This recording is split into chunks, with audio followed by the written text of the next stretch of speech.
Okay, so Dr. Leslie Smith is the Director of Integrative Medicine and the Director of Culinary Medicine at the SIU School of Medicine. She's a physician and a licensed acupuncturist who believes in the integration of Western and Eastern medicine to treat patients and promote health. So thank you for coming, Leslie, and I will pass it on to you.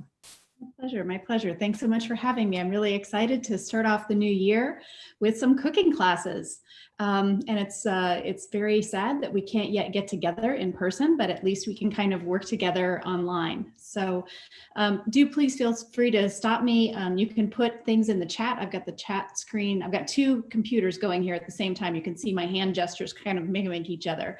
So I've got my iPhone set up over the top of the cooking screen, and then I've got my laptop showing my face. So I'll try to keep an eye on the chat. Susanna, if you see anything that's a burning question that comes up, feel free to stop me if anything needs to be answered immediately. Is anybody planning to play in the kitchen with me, or is everybody just kind of hanging out and watching and taking notes? Just kind of hanging out. Okay. All right. So Pam, it looks like you might be cooking. Are you going to cook with me? Sure. She is diligently muted, so I couldn't tell. Go like this if you're going to cook with me. Thumbs up. Okay, cool. Awesome. So ahead of time, we sent the recipe for kind of one pot spaghetti. And I was trying to think of some ways that we could kind of start off the new year with some healthy ingredients. This particular recipe is a great way to sneak vegetables in if you're cooking for people yourselves that don't like vegetables, little people that are not crazy about vegetables, male people that are not crazy about vegetables. So spaghetti is one of those places that you can really hide a lot of vegetables and people won't know. And then what I love about this recipe is you don't have to get two pots dirty. You can cook the spaghetti right on top of the sauce, and it actually gives a fabulous flavor because the sauce kind of leaches into the pasta as it's cooking. And this principle can be for spaghetti, but it could also be for any other kind of sauce. You could use whole grains in this recipe. So you might add quinoa at the end instead of spaghetti. You could add chickpeas and legumes to this and make more of a soup kind of thing. So it's a really very versatile recipe depending on how brothy you want to make the ingredients. So we'll kind of start by looking. What I did for you is put down the equipment because sometimes that can be a little bit daunting, but you can see the equipment that's on here is a cutting board and a knife, which we have right here. I recommend using for most cooking things. This is an 8-inch chef's knife, and it's just kind of got a long flat blade with the tine that goes all the way through the handle. When you hold the chef knife, you kind of use your index finger on one side and your thumb on the other to get a good solid grip so it's not able to flop around in your hand as you're cooking. And then when you're slicing things, you make kind of a scissoring movement with the knife. So not like this, not whack, whack, whack, whack, whack. That's a great way to end up in the emergency room, missing half of your thumb. But if you keep contact with the cutting board and just slide back and forth, it makes it much easier to kind of control the amount of vegetables or meat that you're chopping up. And then the next ingredients, we need a can opener, one large stock pot, and some kind of stirring implement. So it doesn't need to be anything necessarily, just something that you can put on high heat and stick in there. So you don't want to use a plastic spoon. Most of the time we have silicone on the market now. But a cooking spoon, you can use bamboo, you can use metal, whatever you like. And then a colander, which is something that looks like this. A sieve is another kind of term for that. I like a fine mesh colander, so you can't really see through that very well. I don't know if you can see the kind of the grain of the I can't see anything. Sorry? I'm sorry, say your question again.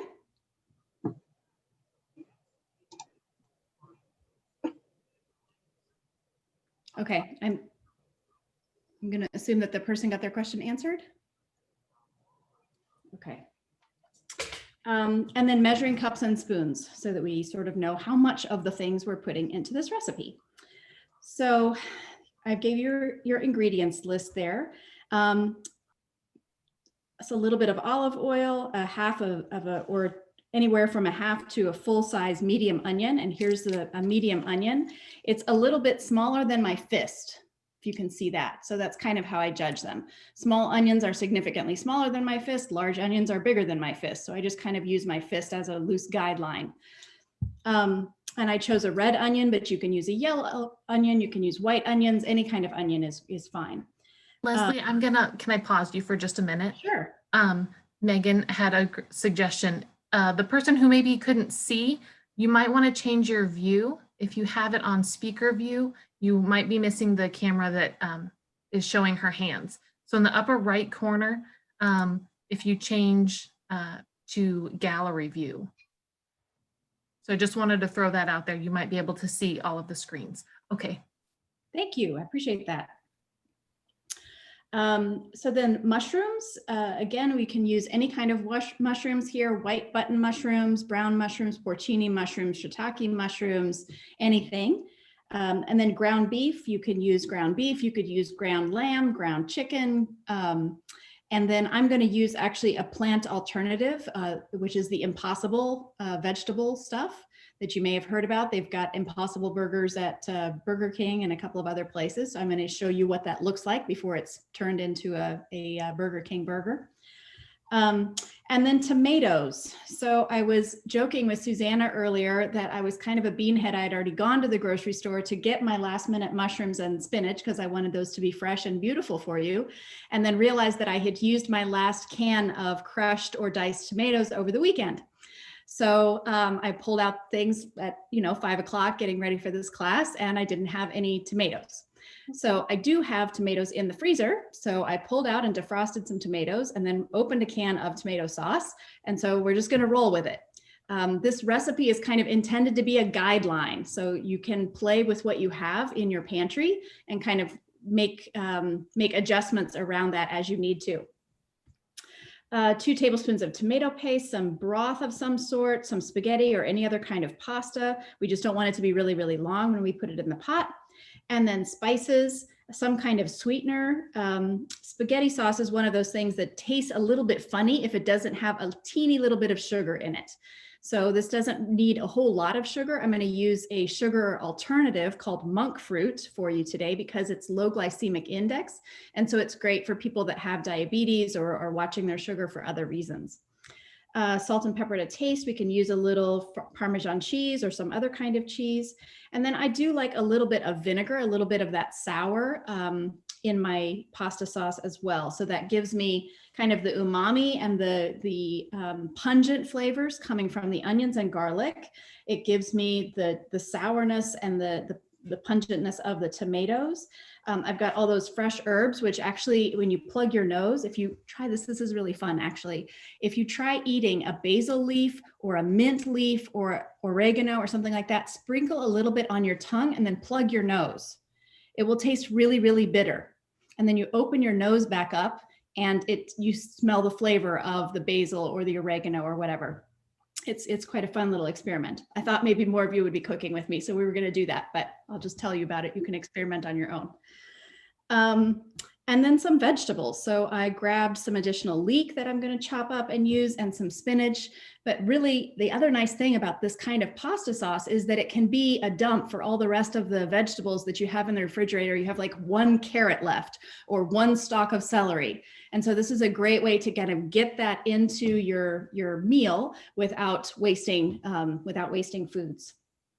So the first thing we're going to do is kind of our prep work steps. Actually, any questions about the ingredients or the equipment before we get started with the actual cooking? No? Okay. So how many people regularly chop up their own onions and garlic? Show of hands. Yes? Yes. Okay. So you already know sort of how to do this, but with a piece of garlic, you can see that it has a little part that was attached to the head of the clove. And then this is the kind of the rest of the toe that doesn't have any brown on it.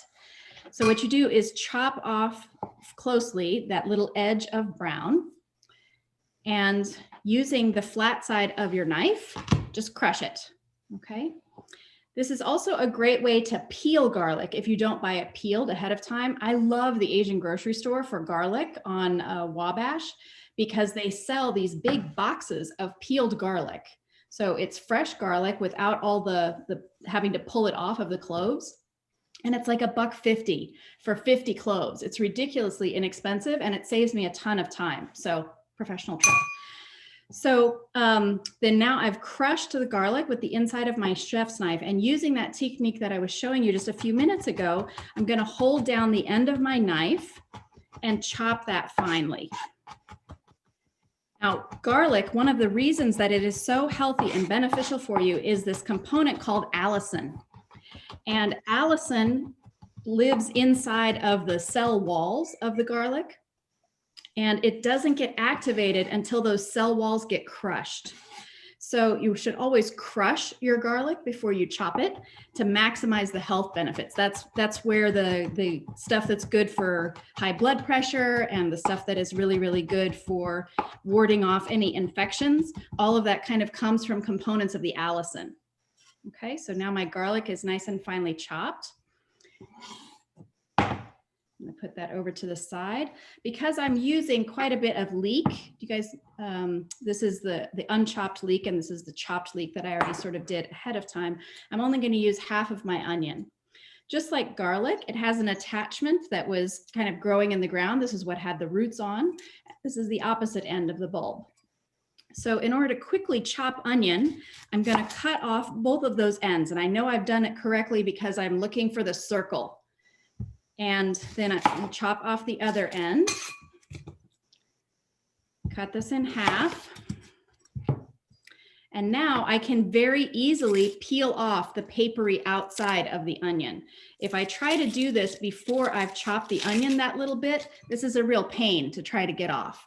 So cutting off the two ends and then cutting it in half made really quick work of that process. Now, these are my cercades of the onion. So what I'm going to do is cut it long ways in little strips.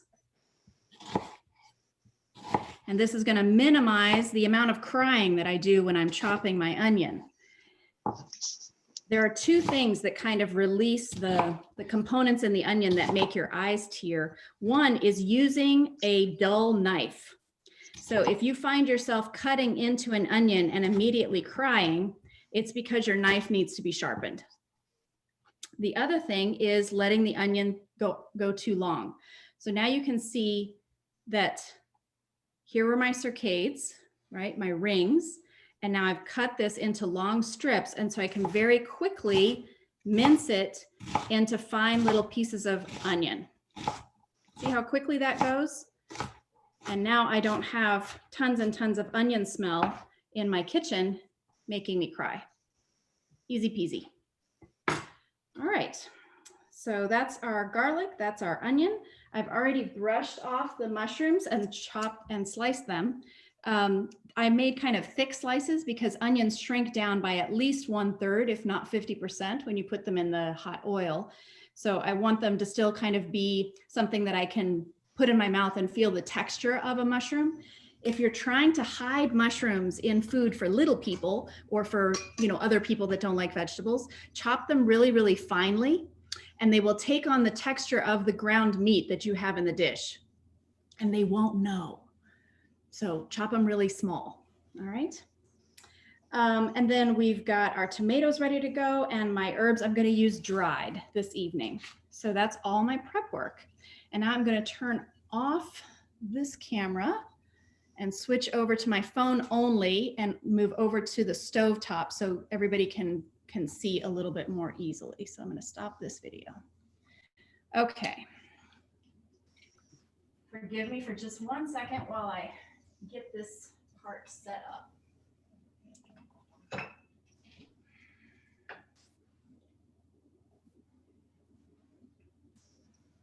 Okay, can everybody see into the pot pretty well? Okay.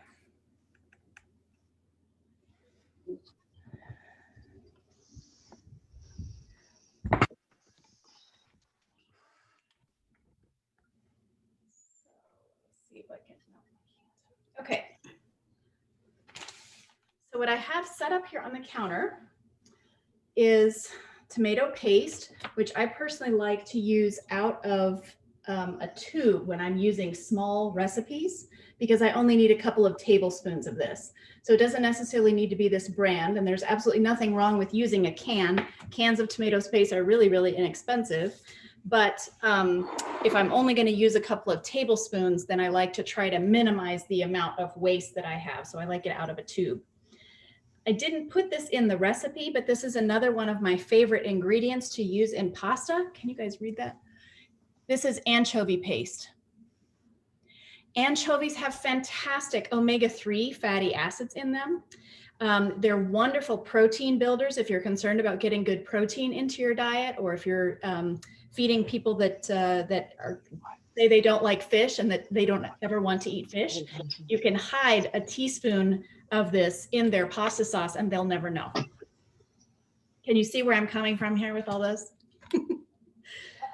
All right, so I'm going to use a little bit of high heat olive oil and get that warming up. And I promised you Impossible Burger meat. So you can see I got this at Target over the weekend. It looks exactly like ground hamburger, except that it's made with soy protein and modified food starch and basically vegetables. Okay, so even when you open up the package, that looks like ground beef. I'm gonna start that in my hot oil.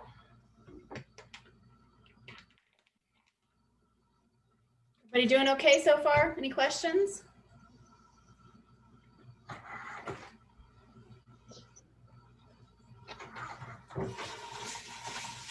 Now, if you're using regular ground beef, you really don't need any additional oil. But with the Impossible Burger stuff, I wanted to make sure that my beef wasn't going to be, my beef in quotes, right, wasn't going to be sticking to the inside of my pan. And this may get a little bit noisy. So again, feel free to stop me if you can't hear me talking over the frying. I'm just stirring this around and letting it kind of brown as it cooks.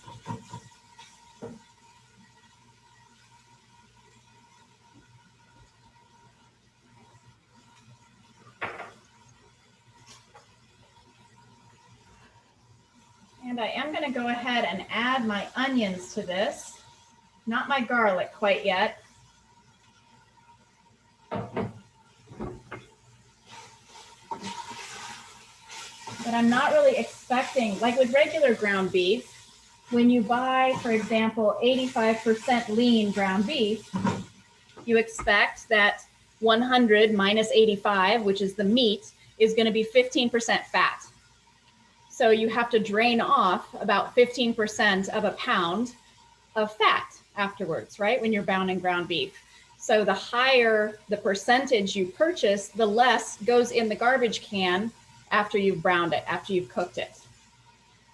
With this Impossible Burger stuff, it doesn't have any fat content in it, so I'm not expecting to have to drain off any fat. But if I were browning the ground beef first, then I would want to brown the ground beef completely, drain the fat off, and then start cooking the vegetables. Make sense?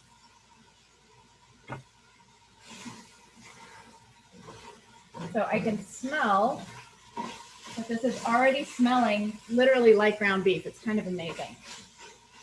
Impossible, one might say.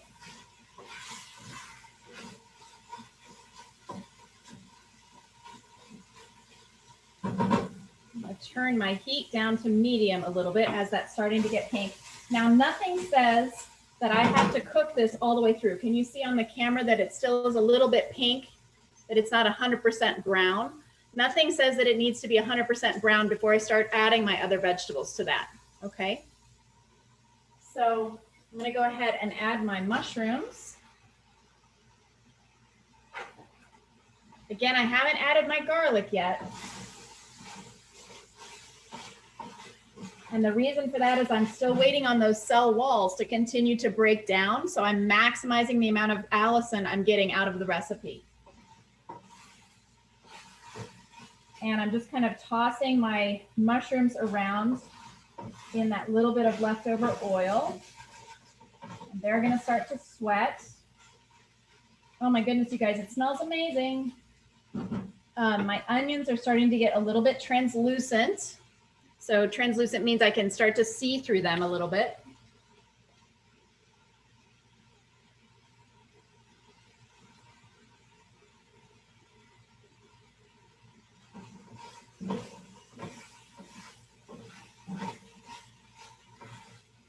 Okay, and my mushrooms are starting to soften.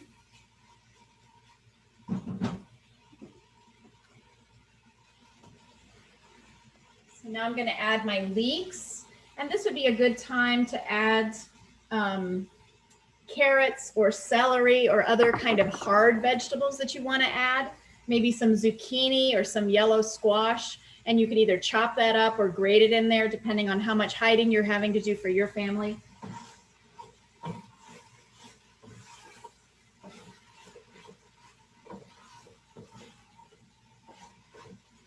Okay. Now, as I'm moving this off to the side,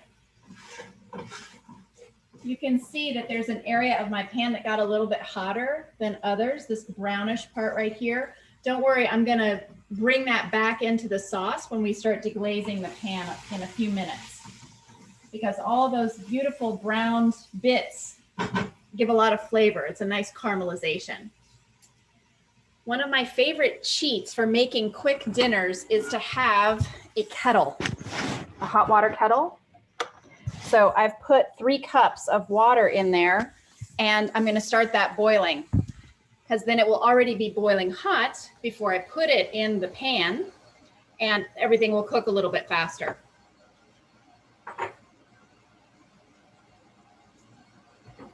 Okay. So my leeks are starting to get soft, and now it's time to go ahead and add my garlic.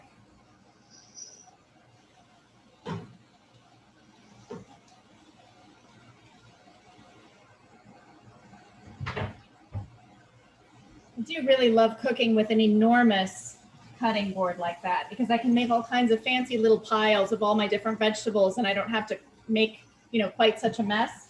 There's only one thing to wash.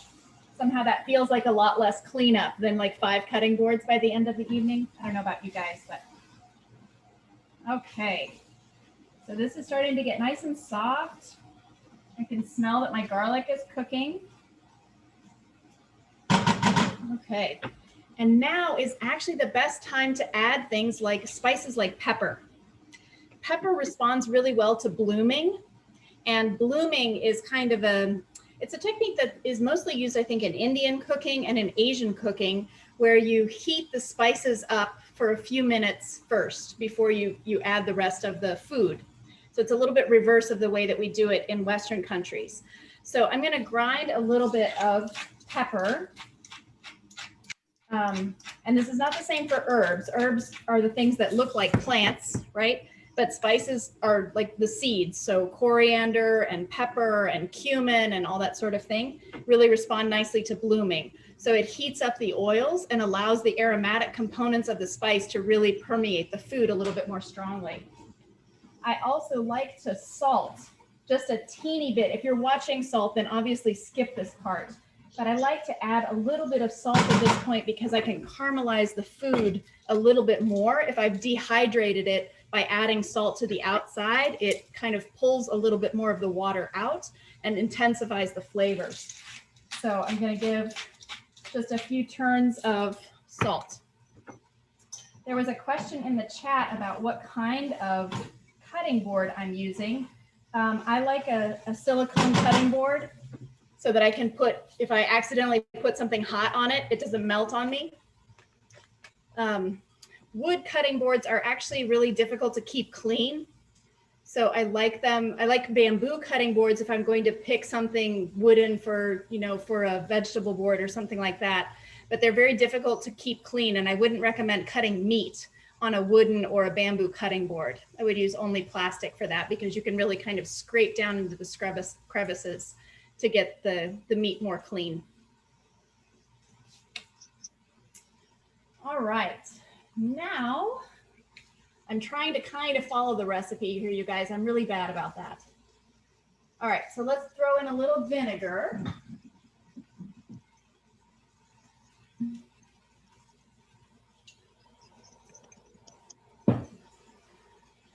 And now I'm going to start warming up my broth. I just added about 3 cups of broth. Just pretend that I'm adding a can of diced tomatoes. And I'm using a little bit of tomato sauce. Let's also squeeze out. This is another cheat thing about not having to clean up quite as much stuff. I have this here as my visual guide. This is my 1 tablespoon measuring implement, right? I'm just going to kind of hold it next to on the pot and then squeeze about a tablespoon. Normally I wouldn't spurt onto the little thing here, and then another tablespoon. And then I would have a clean spoon that I don't have to wash and can go back in the drawer. But I've kind of approximated how much I need.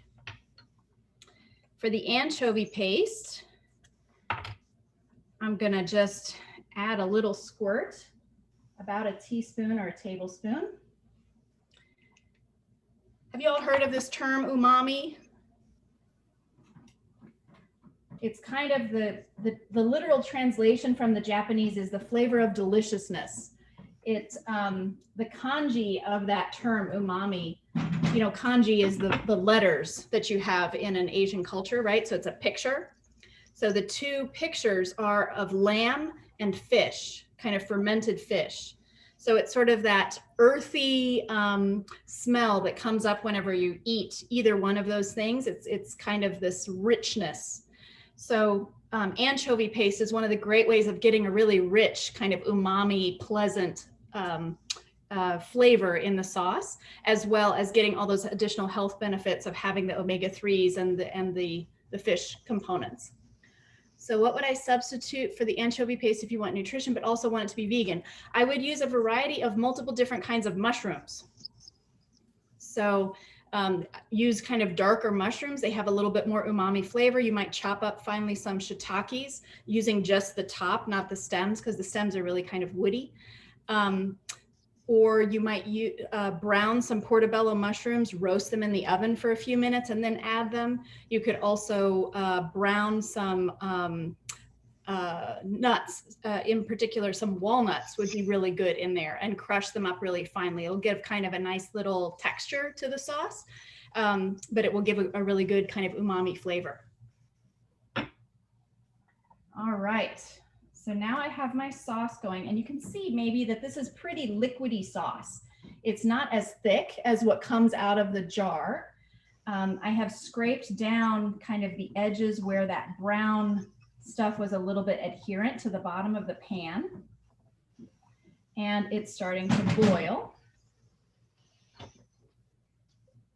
And I haven't added any of my seasonings yet because I wanted to show you.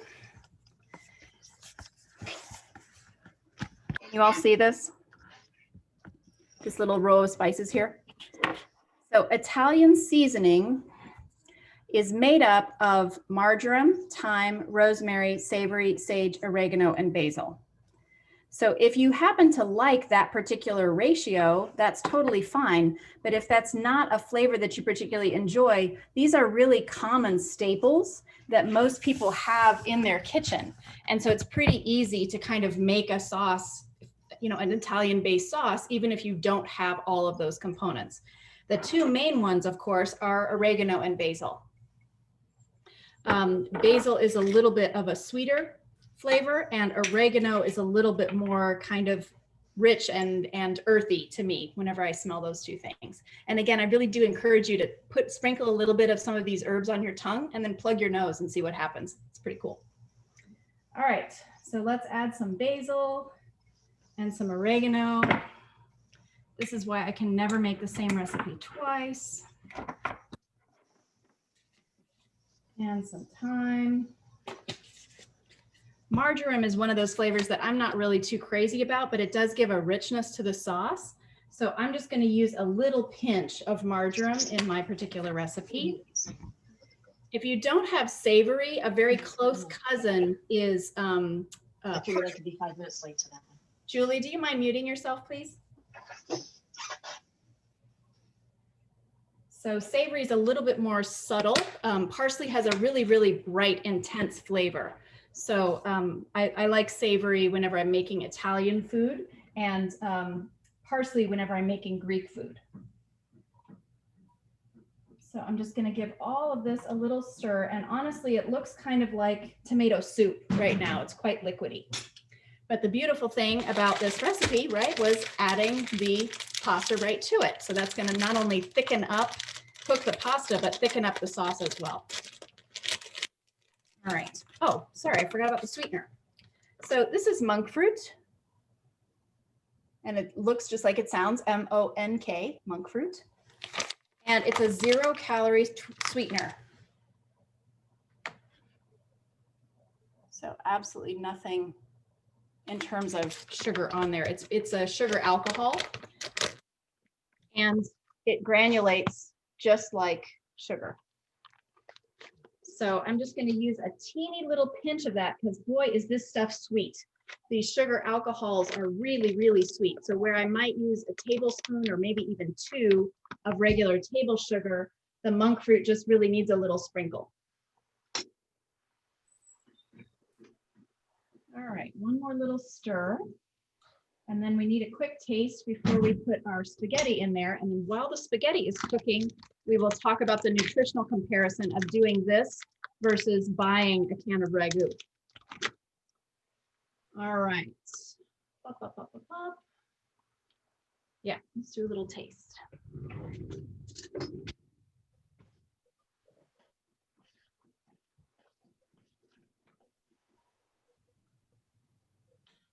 Smells like spaghetti.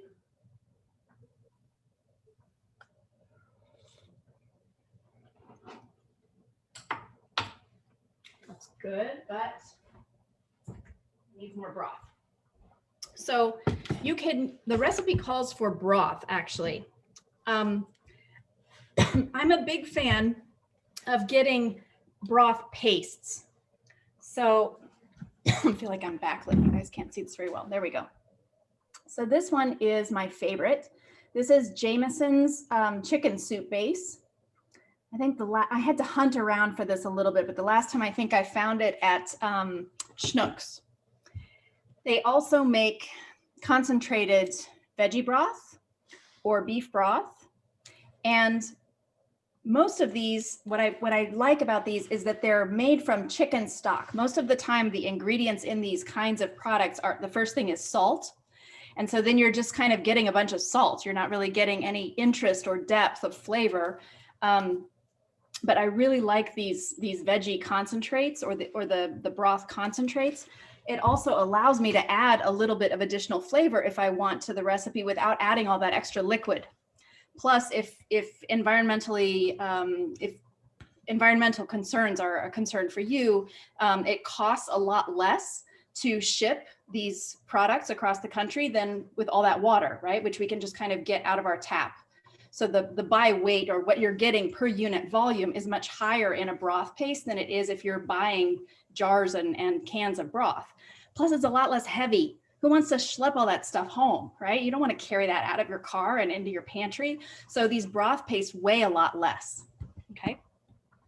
Monk fruit, in terms of cooking and baking, I haven't tried substituting it because it is just so sweet that I think it would be a little bit overwhelming, and I'm not sure that it would bake up the same way. There are some other sugar substitutes that I like that are a little bit better for that kind of idea. And I'll show those to you guys in just a few minutes.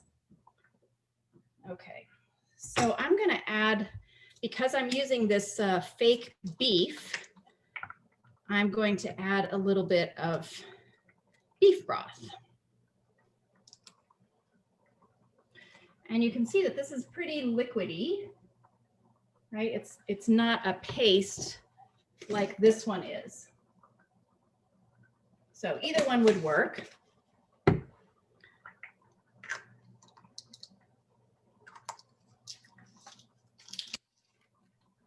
I'm just going to give that a little squirt.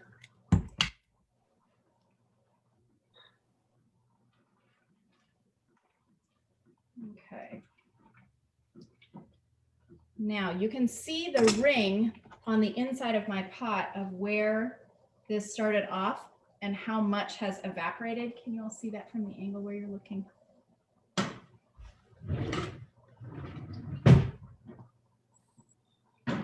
You see this edge? So anyway, it's gone down by about 1 inch all the way around on the inside of my pot. So I'm going to keep a really close eye on that and make sure that my sauce doesn't get too terribly thick. And I have a bunch of spaghetti here that I'm going to break in half as I am putting it into the pot, because I want to make sure that the whole thing cooks all the way through.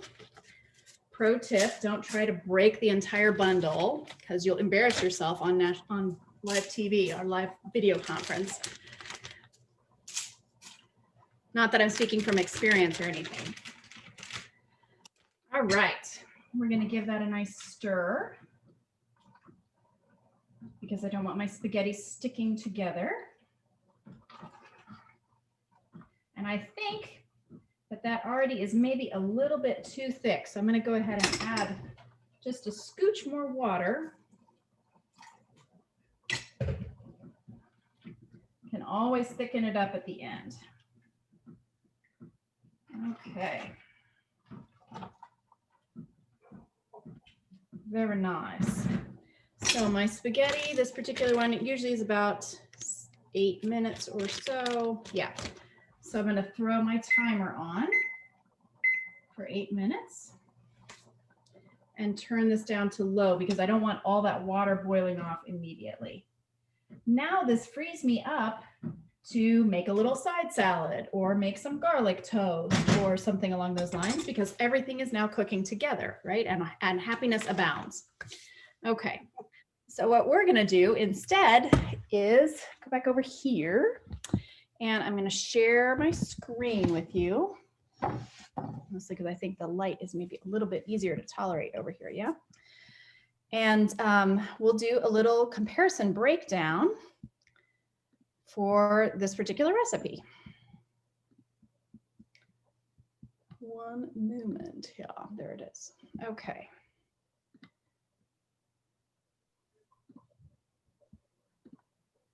So this is going to give you just the PowerPoint.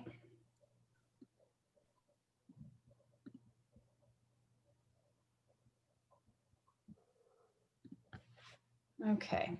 Can everybody see that okay? I won't be able to see the chat, but Susanna, could you give me a thumbs up? Can you see the screen, the slides? Okay, great. So what I did here was compare the health breakdown of the sauce only versus the sauce with all the stuff in it. And I use an online app or an online website called Very Well. You can literally cut and paste a recipe into this site and it will give you what the nutritional breakdown is.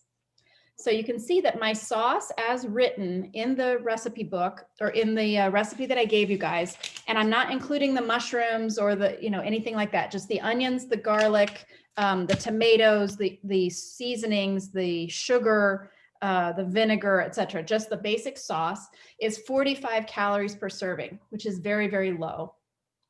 Most of that is coming from that little bit of carbohydrate.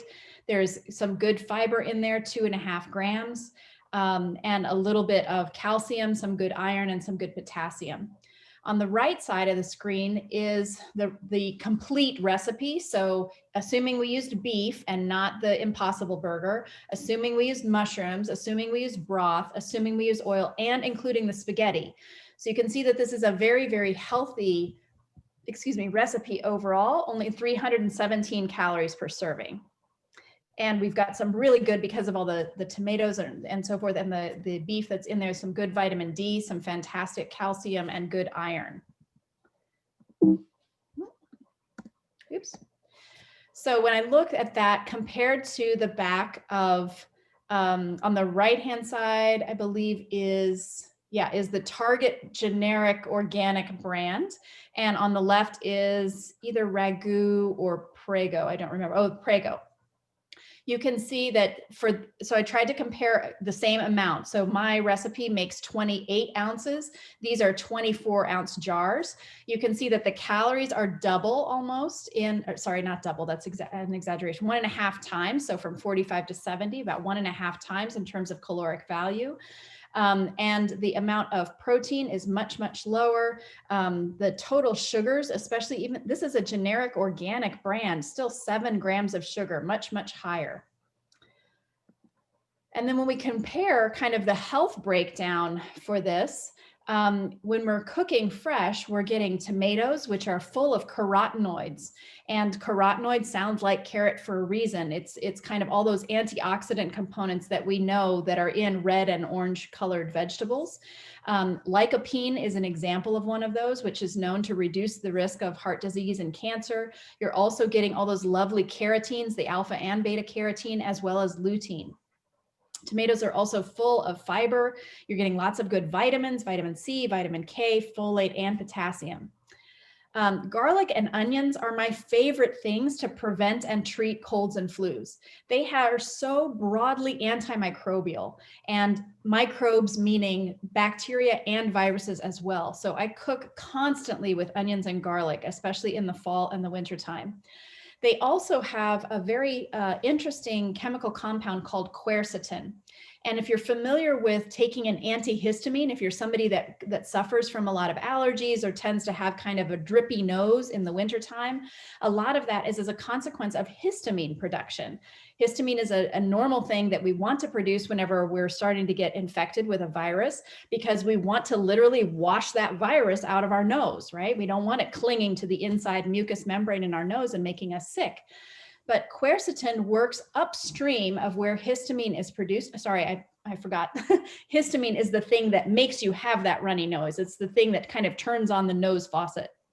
So you take an antihistamine to make that nose faucet turn off, yeah?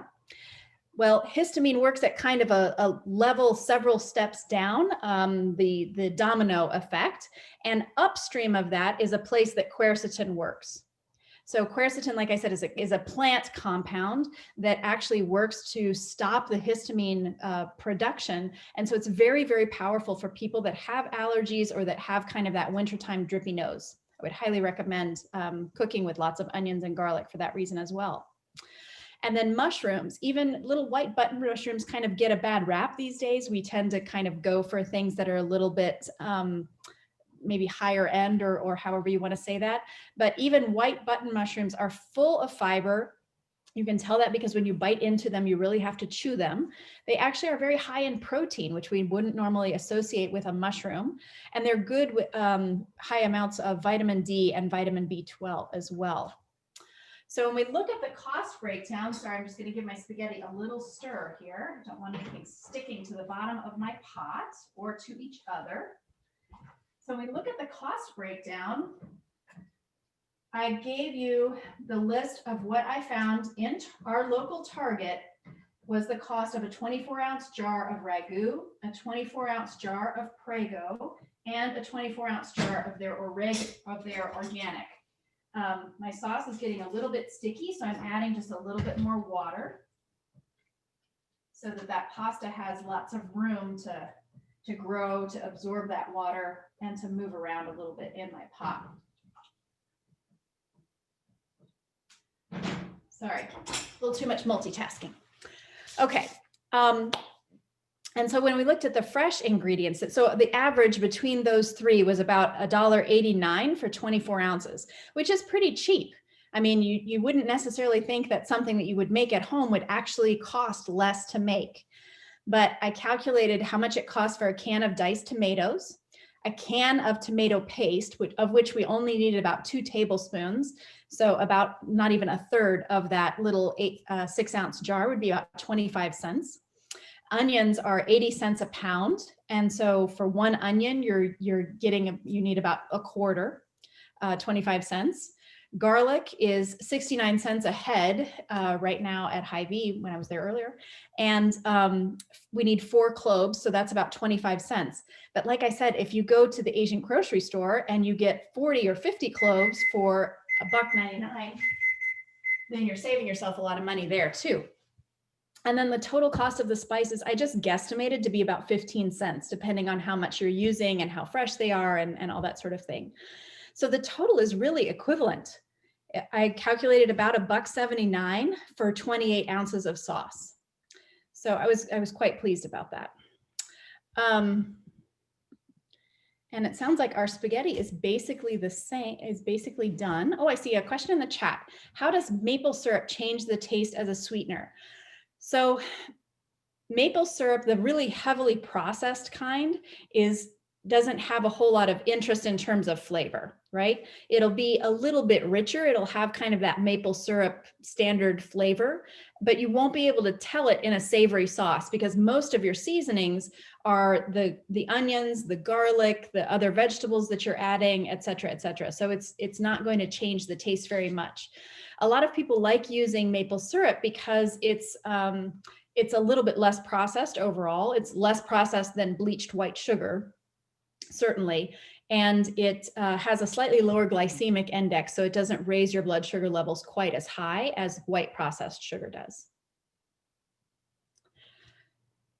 So now you can see my sauce. You can see how slow the bubbles are forming. They've gotten really thick. And now is the point where I like to add my spinach. So I like to kind of add it at the last minute. Reason for that is twofold. Spinach gives off a lot of liquid as it cooks. And so I want this last little bit of liquid to kind of get into my sauce. I'm going to chop it on my cutting board. And rather than make you watch that and then have to try to put everything back together, you'll just have to trust me that I'm chopping the spinach. And the other thing is I wanted to maintain this really beautiful bright green color. And if I put it in early in the sauce, then it turns a little bit kind of brownish. There's nothing wrong with that. It doesn't mean that it's bad or anything like that, but it's just, it doesn't look quite as pretty. I like the bright green color against the bright red sauce. So I'm putting a lot of spinach in here, 8 ounces, but it's going to wilt down to basically nothing in just a couple of seconds. And then I will be ready for dinner. What other questions do you all have?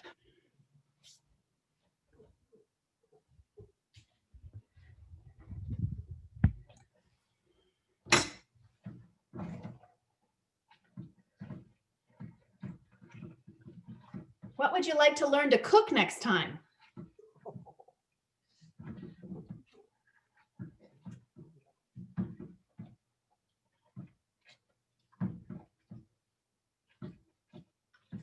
Or what kinds of food topics would interest you? Would you like to talk about fish? Would you like to talk about cooking with unusual vegetables? I mean, I'm assuming that Susanna would like to have me come back and play with you all again. And once COVID is over, we will be building a fancy teaching kitchen in the medical school. So we'll be able to have you in person come and play in the kitchen together. But see how pretty that is? It just wilted down almost immediately. And it's a nice bright green contrast. My spaghetti is perfectly cooked. So I'm not going to pull one out and throw it against the refrigerator. I'm just going to have a little bite of it and check if it's got that nice al dente. And it does. A little bit of a tooth in the middle. So dinner is served. And minimal cleanup.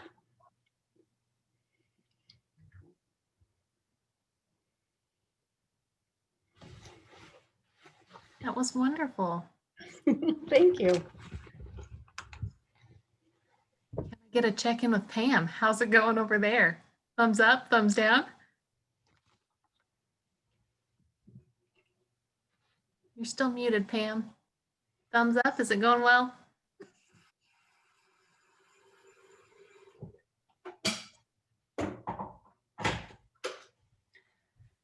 Yeah, the first time I tried this recipe, I was really kind of leery about putting 3 cups of additional water into all that tomato. And I was just like, it's just going to be soup. It's going to be tomato soup with some pasta floating in it. But I'll be darned if it doesn't just absorb all that liquid. And especially since it's boiling, you know, with the lid off, kind of the combination of those two things work together really well. Ooh, Megan, interesting question. Any benefit to eating raw versus cooked? So it's that lovely question of it depends, right? Their lovely answer of it depends. The answer, it depends on what you're kind of going for. In Western medicine, we would say that generally eating closer to raw is a little bit healthier. The other side of my brain, of which I'm a Chinese medicine doctor, would say you don't really eat raw things. You should mostly eat cooked vegetables. And so we kind of understand the raw business from a biomedical perspective, because the biochemistry of cooking means that you're breaking things down a little bit, right? So the less broken down, the less things are processed by heat, the better for us overall, and the more kind of vitamins and nutrients get into our system. However, that has not really been, it doesn't show up clinically. Like that works in a test tube, but it doesn't necessarily show up when we put it into a really complicated system like a human body. And in Chinese medicine, they really recommend that most things be eaten cooked. And like a stir fry, right? It doesn't need to be like a wilted, you know, something that doesn't even resemble what came out of the ground, right? You don't want your broccoli to kind of be bending over and totally floppy, but you want it to be a little bit warm. And the reason for that is that we are homeotherms. That means we like to maintain our body temperature at a certain place. And when you put cold things into an organ like the stomach, think about what happens when you put an ice pack on your injured shoulder, right? You're doing that to make your blood vessels constrict. So when you drink a lot of ice water or you eat a lot of cold raw food and you put that into your stomach, you're vasoconstricting the blood vessels that are supposed to be making the digestive juices and that are supposed to be contracting the muscles around the stomach wall to cook your food and to grind it up and make it ready for eating or for digesting. So cooked vegetables and cooked meats are easier for the body to break down in that way. And Chinese medicine, just another little kind of aside, because this is a very common thing, particularly in the Midwest, drinking a lot of ice water with your meal does really impede digestion and makes it much more likely for you to have a lot of reflux, because you're, again, vasoconstricting those blood vessels so they can't make as much stomach acid. And one of the reasons that we have a lot of reflux is because the stomach acid, which is being produced in the bag of the stomach, is going through that open sphincter and back up into the esophagus. So if you drink room temperature or warmer water, you vasodilate those blood vessels, you get more acid into your stomach, which then signals the sphincter to close tightly, and you don't get reflux up into your esophagus. Try it on your own body. You'll be kind of amazed. If you're used to drinking a lot of ice water, it'll take some getting used to for a couple of days, but after that, you'll never go back, I promise.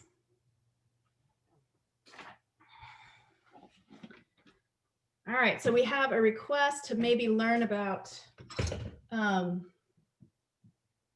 a homegrown to table or cooking with unusual vegetables. Okay, cool. So we will keep that in mind for next time.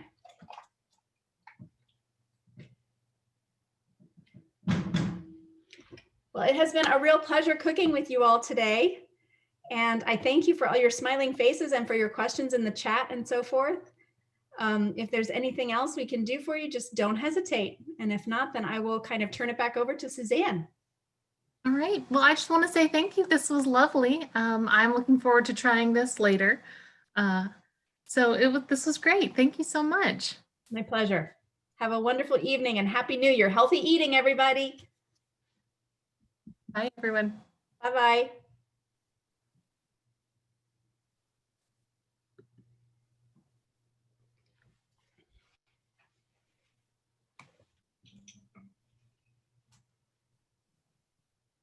Okay, well, I'm going to end the meeting. So thank you, Leslie. You're very welcome. It's my pleasure, Susanna. Have a That was great wonderful. day. Thank you. Bye. Bye-bye.